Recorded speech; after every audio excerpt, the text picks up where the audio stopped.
Now, I am so excited and pleased and delighted to introduce Jean Leggett, Joy and Laughter coach, all-around wonderful woman.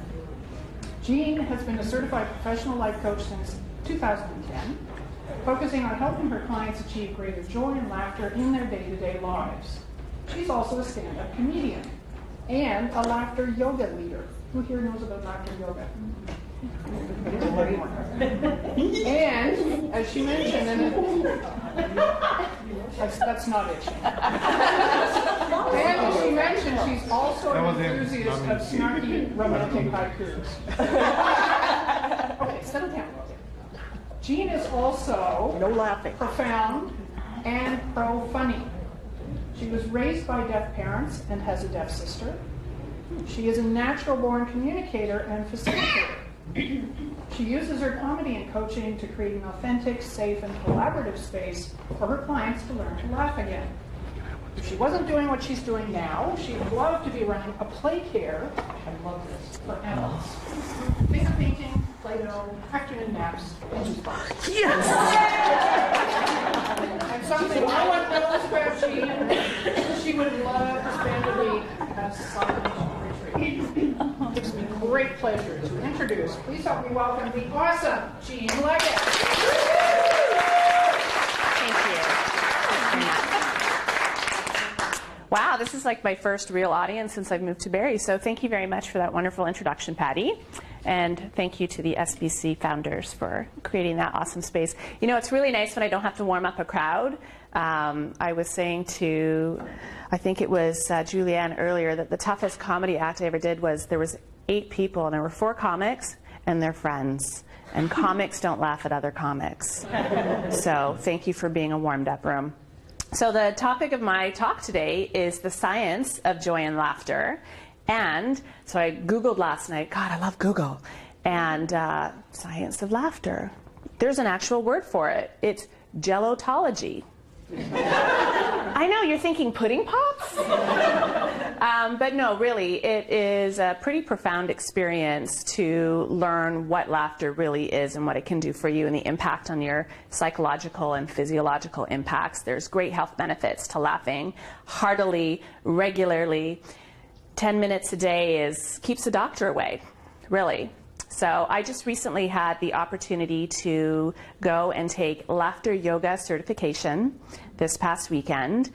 And as a stand-up comic, I thought I knew everything there was to laughing, but apparently not. So it has to come from your diaphragm in order for you to really get the full benefits of it. And so I want to talk a little bit about laughter and why you should think about doing it a little bit more often as a small business owner. So I have my cheat sheets because, you know, I'm really not that funny. Yeah, it's interesting. So in the late 1960s, Dr. William Fry of Stanford was doing this research and realized that, hey, there are people who seem to be recovering a lot faster from their surgeries. For example, they took 2 sections of people who had experienced heart attacks, and they had Group A watch 30 minutes of really bad comedy. Oh, I'm sure it was good. 30 minutes of comedic movies and television on a daily basis for a whole year. And then they had Group B who didn't laugh, didn't smile. It was really sad, right? And Group B actually had 2.5 times more recurrence of heart attacks. So it's 30 minutes a day of living in that joyful space. So 20 seconds of real or faked laughter. That's the other key thing. People think that it has to be real laughter, that you have to be authentic when you're laughing all the time to get the physiological impact. No, you can fake it. I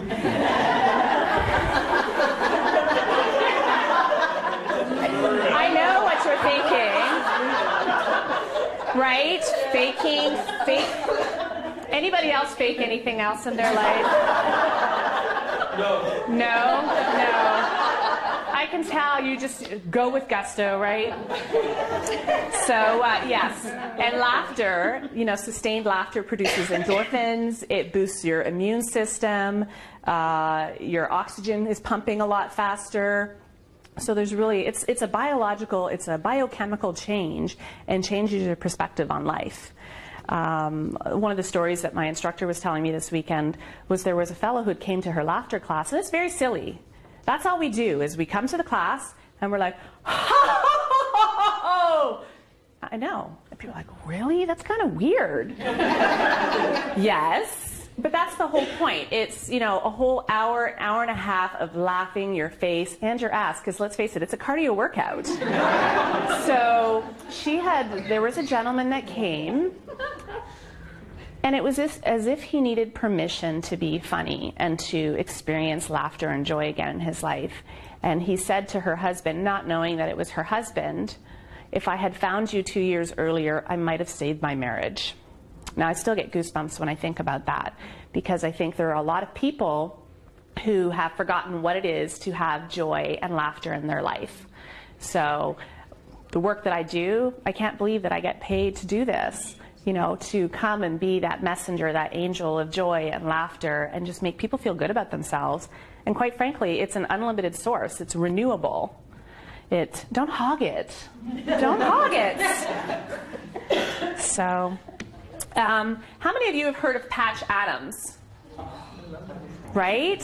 So Patch Adams said, healing should be a loving human interchange, not a business transaction. He was the one that really brought in the idea of humor and healing into hospitals, and he founded the Gesundheit Institute. I'm so glad I said that right. And, you know, that's where humor and clowning came about. I'm not a clown. I don't. Well, sometimes I might wear a red nose. Yeah. And Cinda does too. I think she looks fabulous in a red nose, don't you think? So laughter yoga, it actually was invented in 1995 by a gentleman by the name of Dr. Kataria in India. He came from a family of 8 children, and his mother really wanted a doctor in the family because the nearest hospital was about 20 miles away, and it was really hard to get health care.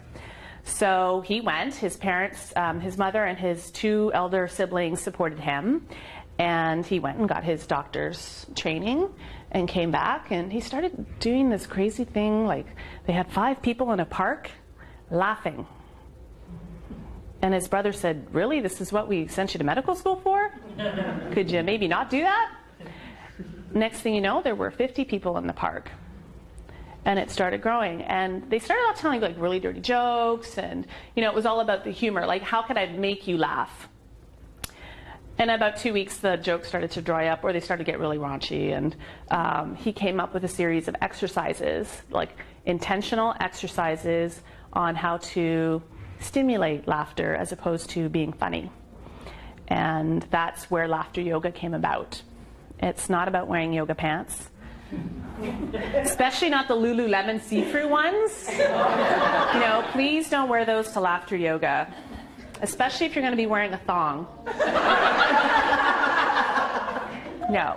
So the whole idea of laughter yoga is based on unconditional laughter. Does anybody feel like they have the inner spirit of laughter? I could tell. You guys are like a fun room. I'm so glad you're not all accountants.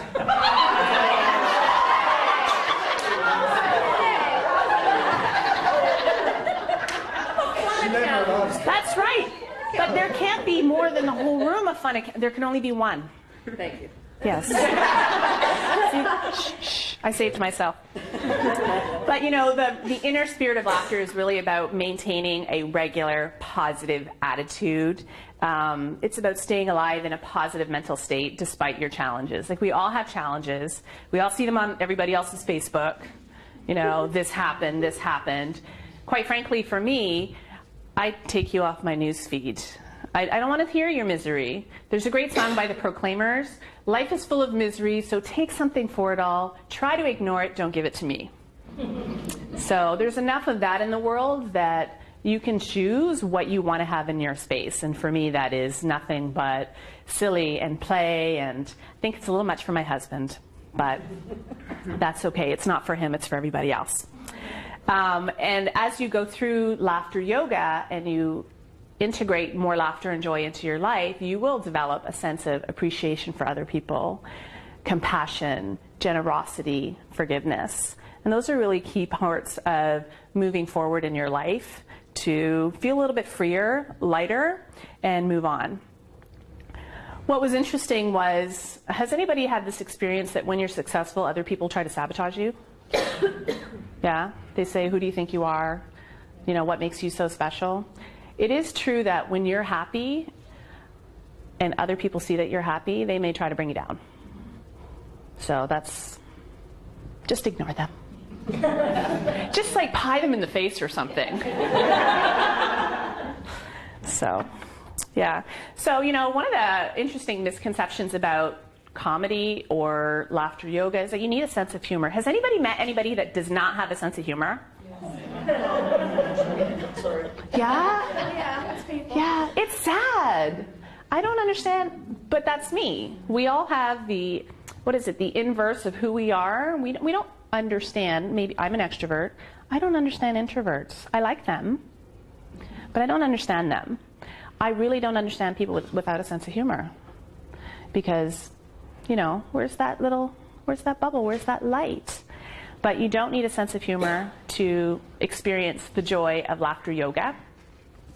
You just go and you say, I am willing to laugh. I'm willing to be silly. I'm willing to let go of that. When you come into a laughter club, it's not about, oh, maybe Perdita is going to look at Karina and say, I thought she was serious. But it's not about that. It's not about judging other people. It's about you're coming in and you're releasing all that tension that you might have from the guy who cut you off in traffic, you know, the nagging kids, the bills that you got to pay. There's this great exercise that I learned this weekend. You open up the Visa bill and you look at the bottom and you laugh. I know, and you laugh really hard for like 3 minutes.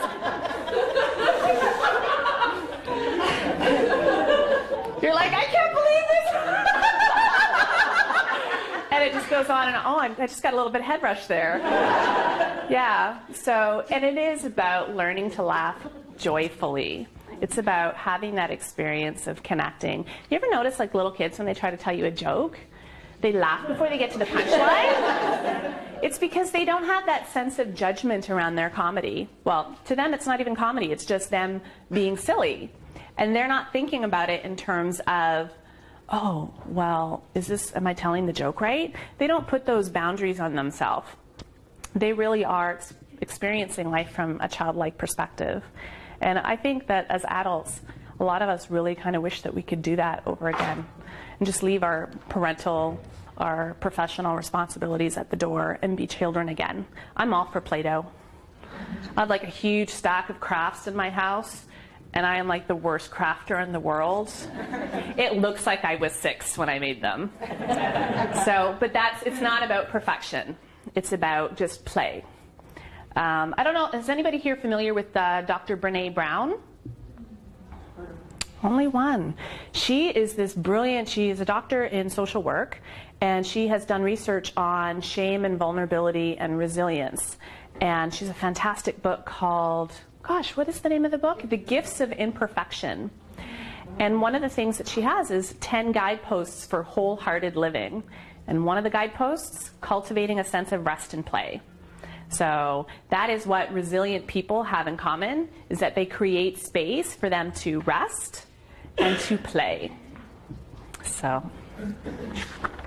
I have a lot of slides here. Does anybody ever get seasonal affective? Maybe a little bit blue during the winter? You don't have to put up your hand. Yeah. This is my first winter in Ontario in 20 years. Thank you. Thank you. You know, thankfully, red rose tea got me through it. A little bit of sherry every night. But sometimes people will say, well, I'm too depressed to laugh. I'm too sad to laugh. It's too much work. And I just say, come and try it. Come and try it. Just come with an open mind and experience what it is to tap into that joy again, that little tiny kid that will go. So, yeah.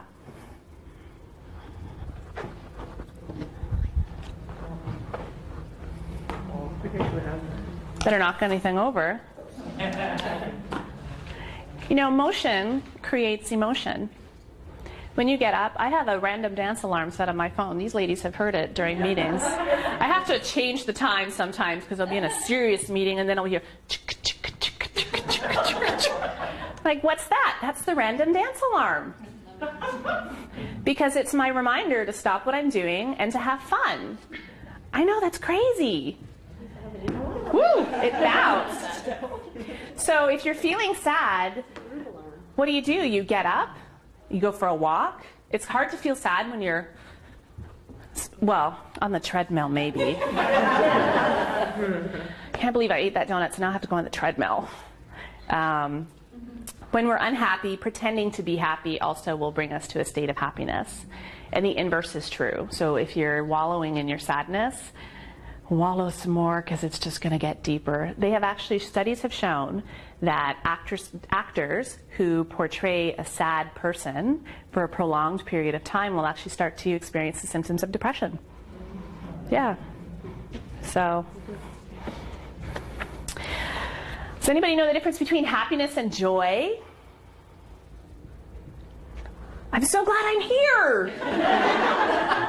So happiness is conditional. If blank happens, I will be happy. If I win the lottery, I will be happy. Right? I think that's like the wish that everybody, maybe? Yeah? Or if I could fit into that bikini, I might be happy. Happiness is a conditional experience, whereas joy is a choice.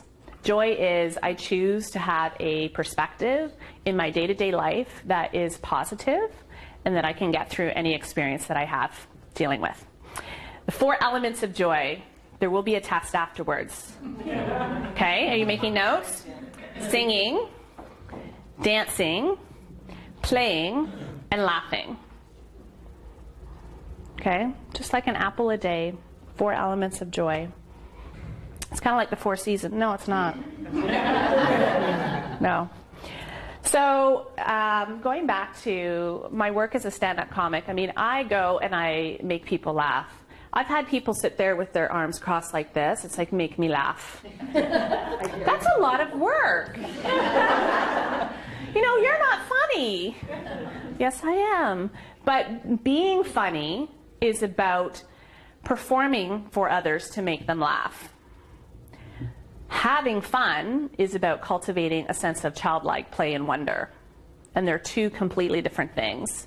So you don't have to be funny, you just have to be playful and be childish. Well, childlike, I think they prefer the word childlike. Does anybody like to get their fingers, are you tactile people? Do you like finger painting? I think there needs to be more adult finger painting classes. Or pottery, like people do pottery, people do crafting. I call myself a bit of a craft-tard. I know that's such a not PC word, craft-tard. I am challenged, craft challenged. Yeah, but Martha Stewart, I hate her.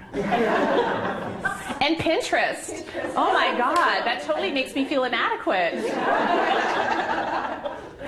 But laughter, it really is. It's a lifestyle choice. Just like going to the gym 3 times a week, you need to, oh, and what is that? Drink 8 glasses of water a day? Is anybody really good at drinking 8 glasses of water a day? Yeah, see, and we all know that that's something that we need to do. We need to take care of ourselves. Yeah, you need to train your body and your mind to laugh and to let go all of that. So I'm going to just fast forward to the joy cocktail.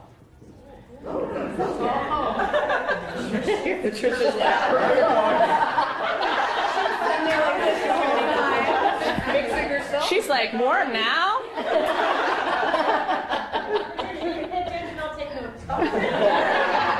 It's 1 part vermouth. No. Nobody would drink vermouth. Well, maybe in a martini.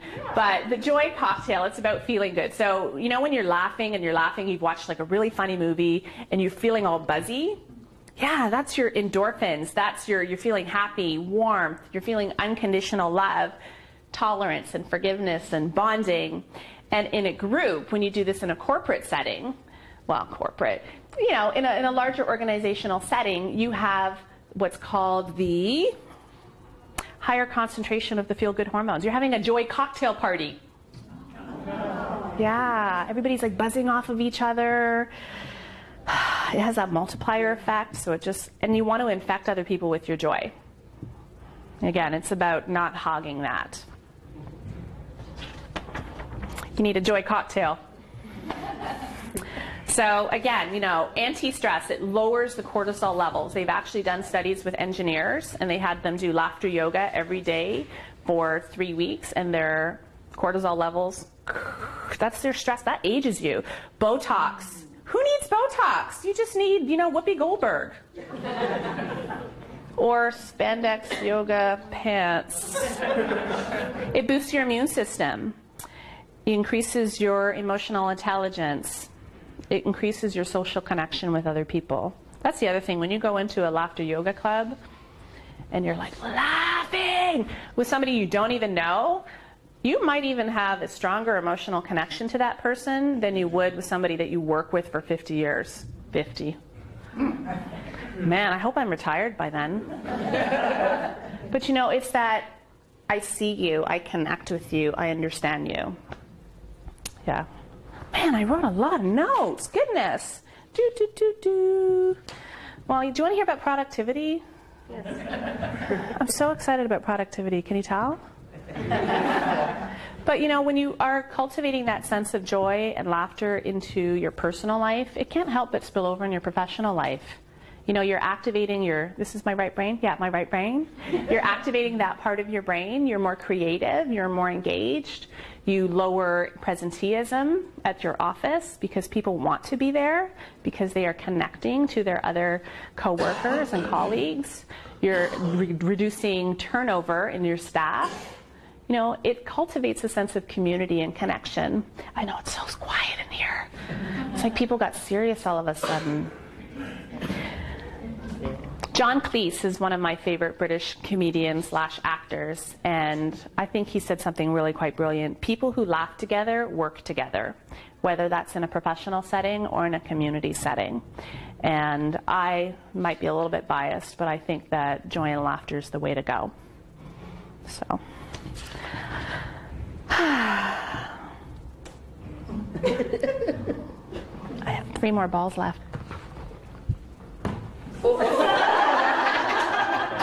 I'm so sorry.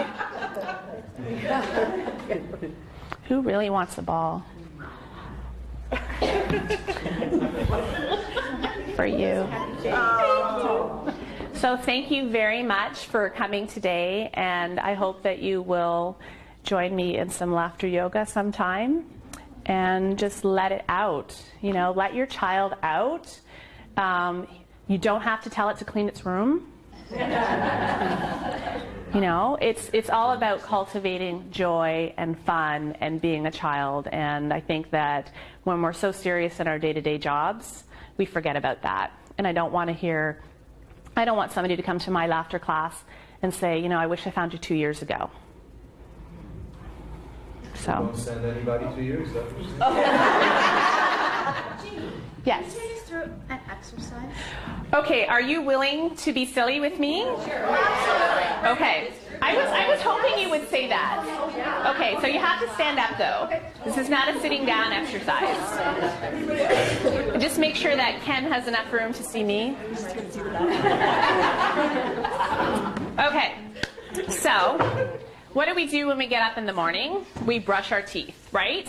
So we got the toothbrush. You got your toothbrush. We're going to put some laughter toothpaste on, right? So you're going to put the laughter toothbrush, and then, don't get too ahead of yourselves here.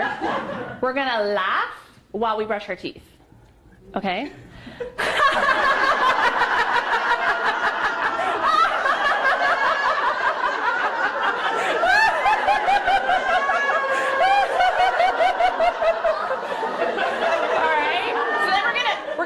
Shower? Well, I know I hardly know you. But we're going to get in the shower. We're going to use our laughter loofah. And we're going to laugh. Ready? Okay. Does it have sparkles? Yes. Yes. Sparkles for some. Maybe not so pink sparkles. Oh. Okay, so ready?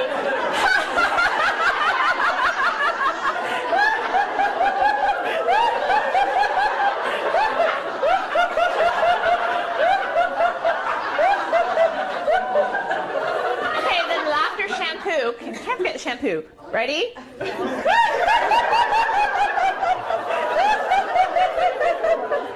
And to finish off, we go ho ho ha ha ha, ho ho ha ha ha, ho ho ha ha ha, ho ho ha ha ha.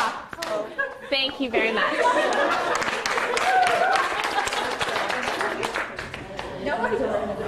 Does anyone have any questions for the lovely Jean?